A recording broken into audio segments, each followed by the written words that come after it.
घोटकी में खबर ॾींदा हलो तो सिंधी तारीख़ी माग माथेलो मुमल जी माड़ी में सिंधी अदबी संगत शाख माथेलो मुमल जी माड़ी पारा सिंधी बोली जे बरेख अदीब शायर कालम निगार ऐं सहाफ़ी सैयद अमीर बुखारी जी 16वीं वरसी मल्हाई वई। तकरीब में सिंधी अदबी संगत सिंध जे मरकजी प्रेस तर्जुमान ऐं शायर अयाज लतीफ़ दायो, बालक अदबी फोरम सिंध जो मरकजी सदर ऐं सिंधी बोली जे नामियारो अदीब अब्दुल हई भुट्टो, सिंधी अदबी संगत शाख माथेलो मुमल जी माड़ी जो सेक्रेटरी यूनिस भुट्टो, अली हसन मंगी, सारंग कलादी, अब्दुल वहीद शेख, सीनियर सहाफ़ी साइडिन अब्बासी, अब्दुल बारी भुट्टो, राशिद भुट्टो, अब्दुल बाकी भुट्टो समेत अदीबन, शायरन, दानिशवरन, सुगड़न ऐं सहाफ़िन वरियांग में शिरकत कई ऐं सैयद अमीर बुखारी जे मज़ार ते गुलन जी चादर चाड़े संदस अकीदत जा गुल निछावर कया। उन मौके ते अयाज लतीफ़ दायो, अब्दुल हई भुट्टो, यूनिस भुट्टो ऐं ॿियनि ॻाल्हाईंदे चयो त सैयद अमीर बुखारी सिंधी ॿोली जो बेबाक शाहिर कालम निगार ऐं सहाफ़ी हो जंहिं जे तहक़ीक़न में मज़लूम माण्हुनि जो आवाज़ समायल आहे। अमीर बुखारी सिंधी ॿोली जो चमकदड़ सितारो हो। हिन सिंधी ॿोली ऐं सिंधी अदब जी तरक़ी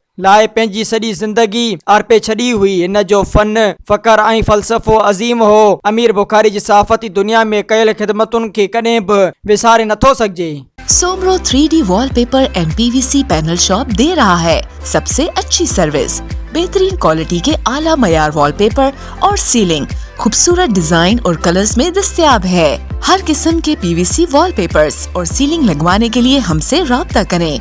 हैदराबाद, कासिमाबाद, लतीफाबाद, जामशोरो, मीरपुर खास और सिंध के मुख्तलिफ शहरों में सर्विस मौजूद है। Soomro 3D wallpaper and PVC panel. राब्ता नंबर रंजन अली सोमरो 0333 370 2516, व्हाट्सएप 0333 370 7886।